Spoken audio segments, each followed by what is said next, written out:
Bienvenida a Carácter de Mamá, un espacio donde compartiremos estrategias de afrontamiento para fortalecer tu carácter como madre de una persona con necesidades especiales y conseguir la paz y tranquilidad que necesitas para mantener el control de tu vida. Soy Cris Tirado, madre de 2 niños diagnosticados con autismo y educadora en el hogar. ¿Cómo lo hago? ¿Cuáles son mis estrategias y mis secretos para educar a mis hijos en casa sin volverme loca en el intento? Quédate por aquí y te compartiré todo lo que he aprendido desde mi experiencia como madre y mis conocimientos previos como psicóloga y terapeuta familiar.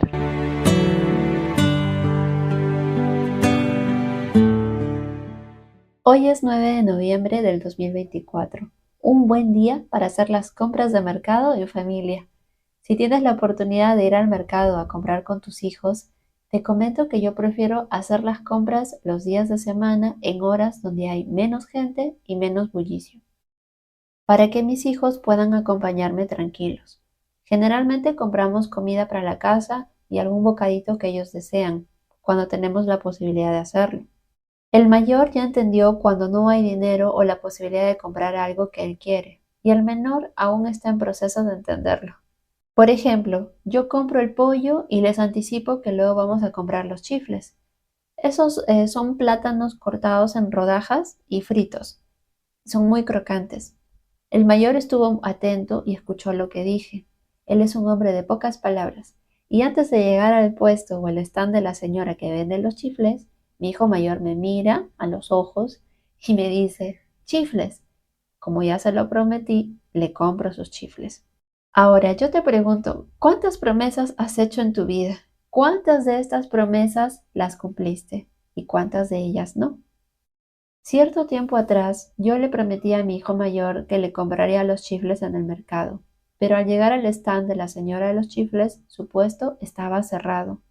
Ella no estaba y mi hijo entró en crisis, empezó a gritar. Traté de explicarle que iríamos a comprar a otro lugar los chifles, pero él empezó a gritar más fuerte y me golpeó con su cabeza. Obviamente eso me dolió mucho. Como de costumbre, toda la gente nos miraba. Quizá pensaron que era un malcriado o porque esa señora no lo corrige. Le hablé firme y le dije que así como se comportaba no le podía comprar nada. Tuve que sujetarlo del brazo y regresar a casa. Hay mucho para hablar sobre este tema. Los niños con autismo por lo general tienden a ser inflexibles y les cuesta esperar o tener que hacer algo diferente, que en este caso era buscar otro lugar donde comprar los chifles. Qué difícil como madre es no poder cumplir con aquello que prometemos, ¿cierto? Para cerrar con el tema de los chifles, después de aquel día no volvimos a tener otra crisis en el mercado, y gracias a Dios. Por supuesto que luego le compré los chifles, pero esto fue al día siguiente. Podemos compartir muchas historias sobre promesas no cumplidas, y en esto necesitamos tener mucho cuidado para no generar resentimiento en los hijos. Además que por cada promesa que no cumples, tu palabra pierde valor. Pero hay alguien que siempre cumple con sus promesas. Hoy hablaremos sobre las promesas de Dios. En el tercer pilar de la teología de la discapacidad, que se denomina la promesa de Dios de remediar la corrupción de la creación. Dios no nos deja sin esperanza. Incluso en el jardín después de la caída, Dios proclamó que una mujer daría a luz una simiente que aplastaría la cabeza de Satanás, superando todo lo que nos separa de Dios y de los demás, trayendo restauración al quebrantamiento y la dificultad que vivimos en esta era. Construyendo sobre esta promesa, Isaías profetizó que cuando viniera esta simiente, no habría hermosura o majestuosidad en él para que le deseáramos. Sería despreciado y desechado entre los hombres, varón de dolores, experimentado en quebranto. Él mismo que aplastaría la cabeza de Satanás sería aplastado para redimirnos de nuestro pecado y sanar nuestro dolor. Él sería traspasado por nuestras transgresiones y molido por nuestras iniquidades.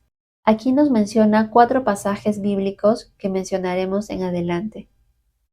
El primero se encuentra en Génesis capítulo 3, versículo 15, donde Dios le dice a la serpiente: Pondré enemistad entre tú y la mujer, y entre tu simiente y la de ella. Su simiente te aplastará la cabeza, pero tú le herirás el talón.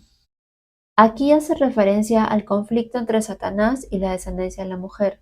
Cuando dice que la simiente de la mujer le aplastará la cabeza a la serpiente, se refiere a la victoria de Jesús sobre Satanás. Y al herir el talón o el calcañar, como dicen otras versiones, hace referencia a atacar una parte vulnerable, pero esta no es una herida mortal. Luego nos menciona a Isaías capítulo 53, donde describe el sufrimiento de Jesús al ser crucificado y morir por nuestros pecados para luego resucitar. En el versículo 11 dice: Después de su sufrimiento verá la luz y quedará satisfecho. Por su conocimiento mi siervo justo justificará a muchos y cargará con las iniquidades. Te animo a leer el capítulo completo. Yo no puedo resistir las lágrimas al leerlo, porque me imagino a mi Señor Jesús sufriendo en ese momento por mis pecados y yo sin merecerlo. Recordé cuando le dije a un hermano en la fe que yo no era digna de ser parte de la obra de Dios. En aquel entonces yo participaba en un grupo de jóvenes universitarios que hacían actividades para compartir la palabra de Dios y complementar sus estudios profesionales con el servicio a la comunidad. Y este hermano me dijo que nadie es digno. En ese momento aprendí que ninguno de nosotros merece el perdón de Dios, pero allí está Jesús dando su vida por ti, por mí, por tus hijos y por los míos, para que seamos perdonados y restaurados ante la presencia de Dios. En Mateo 25, versículo 31 dice: Cuando el Hijo del Hombre venga en su gloria, con todos sus ángeles se sentará en su trono glorioso. Y en Romanos capítulo 16, versículo 20 dice: El Dios de paz aplastará muy pronto a Satanás bajo los pies de ustedes. Que la gracia de nuestro Señor Jesús sea con ustedes. Muchos de nosotros esperamos la segunda venida de Cristo y que Él se sentará en su trono mostrando su victoria sobre el mal.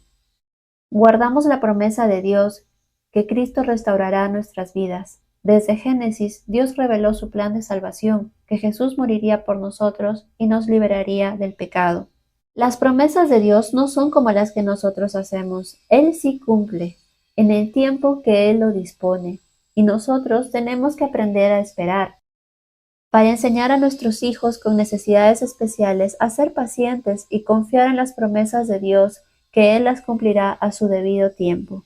También tengamos mucho cuidado al leer estas promesas para no malinterpretar ni usarlas para nuestra propia conveniencia. Y como siempre tiendo a fallar, les digo a mis hijos que si yo les llego a fallar, recuerden que Dios nunca les va a fallar y que Dios les ama mucho más que yo. Dios es fiel, siempre, y confíen en sus promesas. Quizás tú estás pasando por un momento difícil y estás clamando a Dios por una pronta respuesta. Recuerda que Él tiene el control de todo y tiene planes perfectos para tu vida y para tu hijo o hija con necesidades especiales. Para despedirme, te dejo el fragmento de esta canción. Yo creo en las promesas de Dios. Yo creo en las promesas de Dios. Yo creo en las promesas de Dios. Yo creo en las promesas de mi Señor. Si soy fiel en lo poco, Él me confiará más. Si soy fiel en lo poco, mis pasos guiará. Si te ha gustado este podcast, suscríbete y comparte. Soy Cris Tirado en el podcast Carácter de Mamá. Que Dios te cuide, que te bendiga, que te dé fuerzas y que te dé mucha paz.